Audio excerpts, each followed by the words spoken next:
Bonjour à toi, cher spectateur. Call de Chung Yun Lee.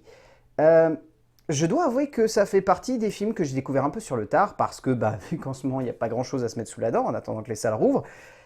on cherche un petit peu à gauche et à droite ce qu'on pourrait regarder. Et j'avoue que cette semaine, vu que Netflix sortait beaucoup de longs métrages, je me suis intéressé à tous les films qui sortaient. Et j'ai vu ce long métrage un petit peu perdu au milieu des sorties de la semaine. Et je dois avouer que le pitch, aussi énigmatique et mystérieux soit-il, semblait vraiment accrocheur. Le résumé pour faire simple, Seo Yeon revient chez elle pour prendre un peu de recul alors que sa mère est à l'hôpital. Là-bas, alors qu'elle met un peu d'ordre dans ses affaires, elle rebranche un vieux téléphone hors ligne qui va bizarrement sonner. C'est très cool.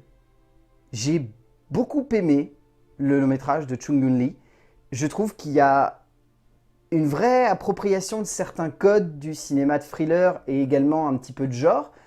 au service d'une histoire qui, certes, dans son pitch de base, résonne comme étant la continuité de beaucoup de films japonais et coréens d'épouvante qui jouent beaucoup sur des peurs très simples mais qui fonctionnent parfaitement sur le spectateur. Bien évidemment, on pense également à un autre film qui est sorti en début d'année directement en vidéo chez nous qui s'appelle Don't Let Go, qui avait un petit peu le même concept, mais pas adapté de la même manière. Mais je dois avouer que ici, c'est vraiment utilisé au service d'une histoire qui fonctionne à merveille. Le film brille surtout, et vous allez le voir au fur et à mesure qu'on va en parler, par son écriture, qui est d'une intelligence, je trouve, folle, et qui arrive à la fois à mettre en perspective à la fois des personnages, dans leur statut et également dans leur composition dramatique, qui ne cesse d'évoluer au fur et à mesure que le film avance. Et en plus, en termes de mise en scène, le long métrage est parfaitement amené du début à la fin, étant sous tension constamment, apportant juste ce qu'il faut de peur pour faire en sorte que le spectateur s'accroche finalement à ce qui se passe, amenant également de l'émotion, du dramatique. Je trouve que le film, bien au-delà de son accroche qui est plutôt bonne, est un très bon exemple de ce qu'un bon pitch peut donner s'il est bien exploité au cœur d'une œuvre qui va jusqu'au bout de son idée de base. Il est certain que les Sud-Coréens sont très doués pour jouer avec nous, et la base d'un cinéma qui pourrait sonner comme classique, mais qui, entre leurs mains, donne lieu à quelque chose de véritablement surprenant, parfois même étonnant et jouissif, et des fois tout simplement très juste dans leur genre. Ainsi, Chung Yun Lee nous embarque dans un film de genre très surprenant, en tout cas dans sa forme, et qui donne lieu à une œuvre pas toujours aussi subtile qu'espérée, mais qui résonne tout de même comme une sacrée prise de risque et un pari qui, au bout du compte, en termes d'ambiance et de jeu avec nous, spectateurs, fonctionne clairement à 200% et avec une tension constante. En termes d'écriture, Chung Yun Lee, il a vraiment basé toute son écriture sur non pas un rapport forcément de dualité entre les deux protagonistes principaux, mais un rapport qui va constamment évoluer et qui va osciller entre quel est l'antagoniste et quel est le protagoniste. Le but étant justement de mixer les points de vue et de faire en sorte d'acheminer correctement des réflexions auprès du spectateur, sans être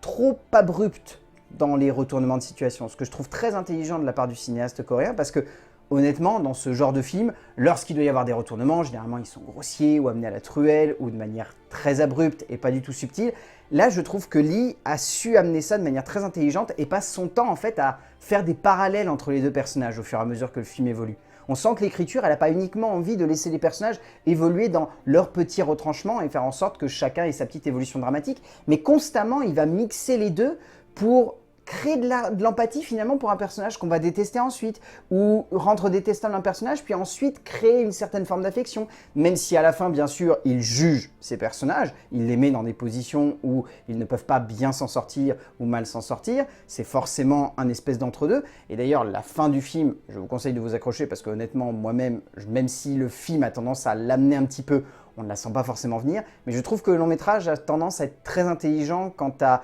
l'impact des enjeux que les deux personnages vont amener au sein de l'intrigue. Parce que réellement, tout ça, c'est hyper intelligent. Lee sait comment faire en sorte que son scénario soit assez intelligent, donc pour nous embarquer de bout en bout sans sonner comme un peu trop téléphoné, pardon pour le mauvais jeu de mots, ou en tout cas comme un peu trop facile, ce qui arrive parfois et laisse clairement le spectateur à côté du propos de base du scénario. Mais ici, clairement, l'auteur coréen donne de la justesse aux actions de ses personnages, permet au script d'évoluer avec eux, en fonction de ce qui se place devant nous, des retournements, des enjeux dramatiques et émotionnels, bref, le scénariste coréen fait en sorte de nous appâter pour mieux ensuite nous divertir, en cherchant le plus possible à aller à l'encontre du facile et du cliché. En termes de mise en scène, Chung Yun Lee, il a vraiment cherché à créer un film qui soit constamment sous tension. Je ne dirais pas non plus que le long métrage est hyper fin dans certains acheminements dramatiques ou dans certaines résolutions en termes de pure mise en scène, ça l'est plus élégant en termes d'écriture. En termes de mise en scène, c'est pas souvent amené de manière très subtile parce qu'on sent qu'il a envie d'impacter le spectateur et il a peur que s'il filme son long métrage de manière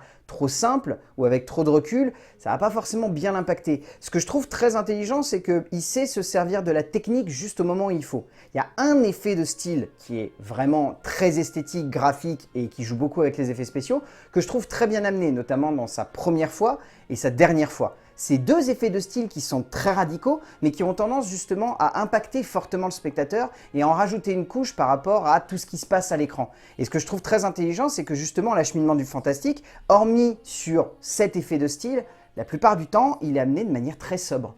Et c'est une peur du coup que je trouve très liée à un cinéma d'épouvante japonais qu'on avait dans les années 90 et début 2000, qui voulait justement amener le fantastique de manière très suave, faire en sorte que ça soit limite tellement réaliste qu'on se dise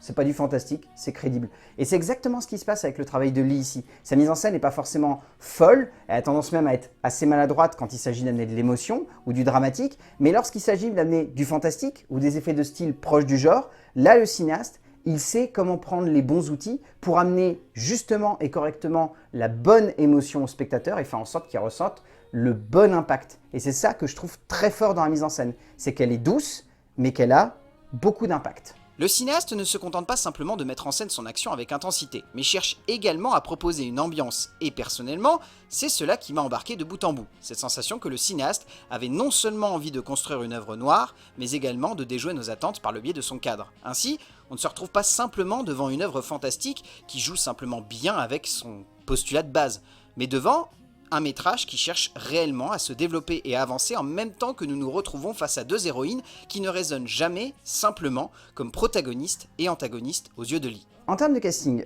j'ai beaucoup aimé Han Jeong-se qui joue Sungo, qui a une très belle interprétation du personnage, qui n'en fait pas des caisses et qui arrive à être très très juste, à rendre pas mal de scènes assez impactantes. Je trouve que Jong Seo-jun dans le rôle de Young-suk est extraordinaire. Cette actrice, elle est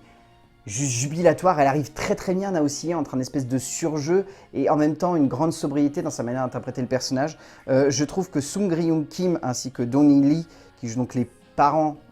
du personnage principal, sont tous les deux très forts, je le trouve très juste. Il y a Han So-park également qui est très très bon. Et je trouve évidemment que cette actrice principale, elle est vraiment extraordinaire parce qu'elle amène un personnage qui pourrait sembler assez cliché dans le genre,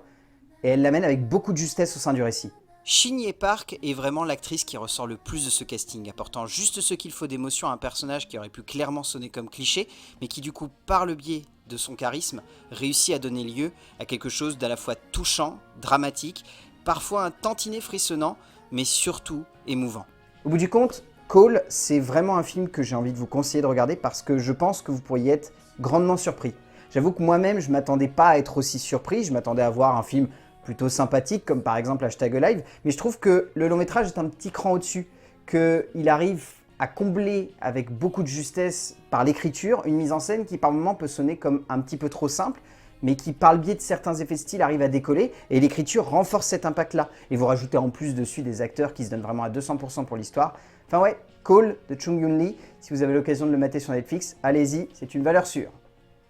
A plus.